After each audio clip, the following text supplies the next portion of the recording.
네, 상담에는 어떤 종류가 있느냐고요?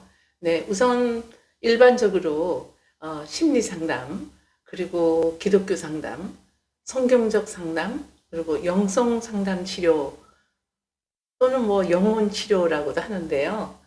보통 우리가 하는 상담은 그러니까 인간이 만든 어떤 지식, 인본주의라고 하는데 인간이 만든 지식 중에서 인간을 이해하기 위해서 정신의학이라든가 학문적으로 그다음에 정신분석학이라든가 그다음에 생물학이라든가 그다음 가족학이라든가 사회 환경적 이렇게 통합적으로 또 심리학적인 어떤 인간의 이해를 기초로 해서 하는 상담을 우리가 보통 심리 상담 혹은 심리 치료 상담 이렇게 표현을 하고요. 또 기독교인들은 우리가 일반적인 어떤 심리 상담보다는 신본주의, 다시 말해서 하나님이 보는 인간의 이해, 다시 말해서 성경에서 말하는 인간. 그래서 성경을 기본으로 해서 기독교 상담은 심리학적인 인간 이해와 또 성경에서 말하는 하나님의 관점에서 보는 어떤 인간의 이해를 이렇게 적절히 보합해서 하는 상담을 말하는 것이고요. 그 다음에 성경적 상담이라는 것은 제이 아담스가 이 오직 크리스찬들은 성경으로만 상담을 해야 된다고 해서 인간을 성경적으로 봐야 된다고 해서 오직 성경 말씀으로만 상담을 해야 된다라고 하는 그 제임스 아담스의 그 이론에 입각해서 성경적으로 인간을 이해하는. 그리고 이제 영성 상담 치료는 이제 영혼을 치료하는 건데 이게 크리스찬들이 아니신 분들이 들을 때는 조금 생소하실 거예요. 그래서 이제 차후에 또 설명을 하겠는데요.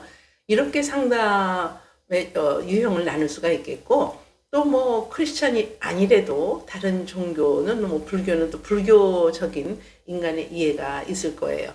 그래서 오직 심리적 인간의 이해력 또는 정서적으로 또는 행동적인 문제들로만 인간의 문제를 해결할 수 없다는 그런 생각이죠. 그래서 인본주의적 상담과 신본주의적 상담 이렇게 이제 저는 개인적으로 나누는데요. 아까도 말씀드린 것처럼 인본주의적 상담이라면 심리학적인 인간의 이해, 그 다음에 정신의학적인 혹은 정신병리학적인 인간의 이해, 또 생물학적인 뭐 뇌신경이라든가 이렇게 해서 또 가족 관계 및 가족 체계적인 인간의 이해를 바탕으로 해서 하는 그 상담은 심리 상담에서 다루어지고요. 그 다음에 이제 그 신앙이 깊으신 크리스찬들은 기독교적 상담 혹은 성경적 상담을 하게 되는데 성경은 즉 하나님의 말씀에 의해서 인간을 이해하는 것이라고 이해하시면 되겠습니다.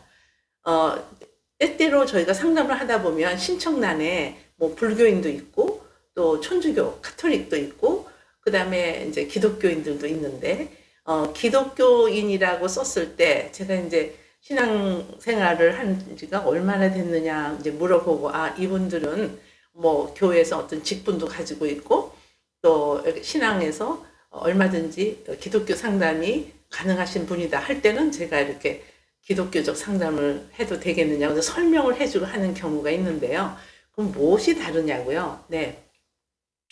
일반 상담이나 심리 상담은 그 대화의 과정을 통해서 내담자의 그 아픔과 고통과 부적응 문제 이런 것들을 잘 적응할 수 있도록 또 그 삶을 긍정적인 방향으로 변화시키려는 의도를 하게 되죠. 그러나 이제 기독교 상담이나 성경적 상담은 하나님의 관점에서 성령님의 도움으로 개인의 문제의 해결과 또 응답과 관련된 성경 중심적인 변화가 있어야 하기 때문에 성령님의 도움으로 하는 상담을 우리가 기독교 상담 혹은 성경적 상담이라 합니다. 저 같은 경우는 신학 공부도 했고 또 이런 상담학 공부도 했고 다양한 어떤 인본주의적인 인간의 이해를 공부를 하다 보니까 크리스찬들이 왔을 때는 제가 여쭤봐요. 제가 기독교적인 관점에서 성경적인 인간의 이해로 이렇게 접근을 좀 하겠다. 그래서 양해를 구하면 네 이렇게 해달라고 했을 때 제가 이제 기독교적 상담을 하게 됩니다. 특히 기독교인들은요, 삶의 문제를 진정으로 해결하기 위해서는 상담자는 반드시 그들의 어떤 영적 세계, 그들의 영적 문제를 다뤄주어야 하는데요. 그러기 위해서는 기독교 상담을 하려면 그 상담자 본인이 성경을 잘 알고 하나님의 관점에서 인간을 보는 그러한 눈을 가지고 있고, 또 영적으로 그 내담자를 볼 수 있는 그런 어떤 영안을 가지고 있어야 된다고 생각을 합니다. 그래서 영적 문제가 해결이 될 때 비로소 얻어지는 결과로서 삶의 문제가 해결된다라고 말씀을 드릴 수가 있겠습니다. 성경과 성령님께서는 어떤 상황에 처한 사람에게라도 사랑으로 역사하신다는 것을 말씀드리고 싶고요. 그 다음에 상담을 위해서 찾아오는 일부 내담자 가운데는 삶의 평범한 문제들 이상으로 상담자가 줄 수 있는 것 이상의 의학적인 도움을 필요로 하는, 또는 뇌신경학적인, 그 다음에 정신 이상적인 그런 생물학적 장애들이 나타나는 경우가 있어요. 이제 그럴 때는 저희가 정신건강학과나 정신의학과에 가도록 권면을 하죠.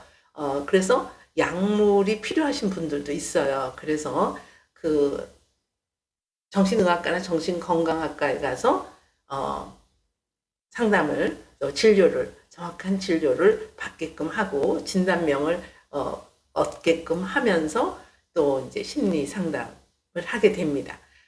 때때로는 정신의학과에 가서 약물을 먹어야 될 그런 분들이 정신의학과나 정신건강학과에 가는 것을 조금 꺼려해서 심리상담센터를 먼저 오는 경우도 있기 때문에, 저의 경우에는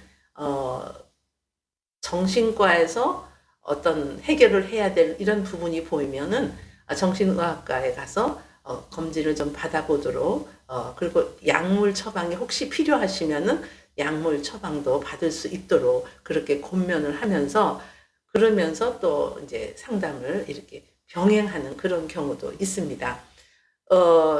상담을 하러 오시는 분 중에는요, 심각한 화학적인 불균형, 생물학적인 문제가 있는 거죠. 정신의학적인 문제를 가지고, 또는 불안정 등으로 인해서 상당히 고통당하고, 그 다음에 삶의 어떤 그 정황 속에서 심리적인 스트레스에 노출이 돼가지고 이게 일단 신체적인 증상으로 나타나서 그게 자기의 힘으로는 도저히 통제가 되지 않는 경우에는 정신의학과나 전문과에 좀 권면을 하고 있습니다. 그러한 어떤 아주 굉장한 그 어떤 병리적인 문제에 노출된 사람, 그러니까 정신질환을 갖게 되거나 아니면은 어떤 생물학적인 어떤 그런 문제로 인해서 또 뇌신경학적으로 문제가 있을 때는 전문인에게 가서 정확한 진단을 받게끔 하고 또 거기에 따라서 상담을 병행하기도 합니다. 이렇게 심리적 스트레스에 노출된 사람들은요, 이런 분들을 위한 상담은 심리학적인 인간 이해 외에도 정신의학적인 인간의 이해, 그 다음에 정신분석학적인, 그 다음에 생물학적인 인간의 이해, 그 다음에 이제 가족 관계적으로 보통 이렇게 오시는 분들이 개인의 문제로 왔지만 다 그 가족들과 얽혀 있는 경우가 많아요. 인간관계에서는 다양한 스트레스 때문에 오기 때문에 심리학적인 인간의 이해를 통해서도 그 현실의 많은 부적응 문제, 갈등의 문제는 어느 정도 해소가 됩니다. 그러나 신앙이 있는 분들은 근본적으로 인간의 이해하는 측면이 다르기 때문에 하나님의 부르심을 받은 목회자와 사역자 또는 평신도들 중에서도 그들의 마음속에 이와 같은 상담 사역을 할 수 있는 분들이 교회에 만약에 있다면 다행인데, 또 이렇게 전문성 있게 배우신 분들이 없을 수가 있기 때문에 이렇게 찾아오셔서 처음에는 심리 상담을 하지만 이제 신앙이 깊으신 분들 경우에는, 이제 저 같은 경우에는 신학 공부도 했고 또 일반 공부도 했기 때문에 이걸 두 가지를 잘 병행해서 인본주의적으로 또는 신본주의적으로 인간의 이해를 잘 통합해서 하고 있습니다. 질문이 상담에는 어떤 종류가 있나요? 라고 여쭈었는데요. 네, 정리하면 보통 여러분들이 상담을 받는다 그러면 심리학적인 인간의 이해를 통한 심리 상담이 있고요. 그 다음에 기독교 상담이 있고 또 성경적 상담, 또 영성 상담 치료라고 있습니다. 이거는 정말 영적 눈이 뜨인 영적 전쟁을 할 수 있는 그분들의 생각은 세상에서 말하는 어떤 인간의 이 갈등이 영적 문제로 보기 때문에 영적 그 눈이 뜨인 분들이 전문가죠. 그러니까 영성 상담 치료 혹은 영혼 치료 상담을 하게 되는데 아마 이 질문을 하신 분들은 그런 생소한 상담은 아마 좀 생소하시리라고 생각을 해요. 그래서 일단 크게 나누면 심리 상담과 심리 치료라고 그러죠. 그리고 기독교 상담 혹은 성경적 상담 이렇게 말씀을 드리겠습니다. 네, 저희 상담센터에 찾아오시는 분들 중에는 크리스찬들도 많이 오세요. 그래서 제가 양해를 구하고 처음에는 심리 상담으로 시작을 하고 심리 어떤 검사도 하지만은 이게 어떤 영적인 문제다. 기독교인으로서 하나님의 관점에서 자신을 좀 들여다볼 필요가 있다. 자신의 어떤 성찰이 필요하다 할 때는 양해를 구하고 기독교 상담을 하고 있습니다. 네, 질문에 답이 되었나요?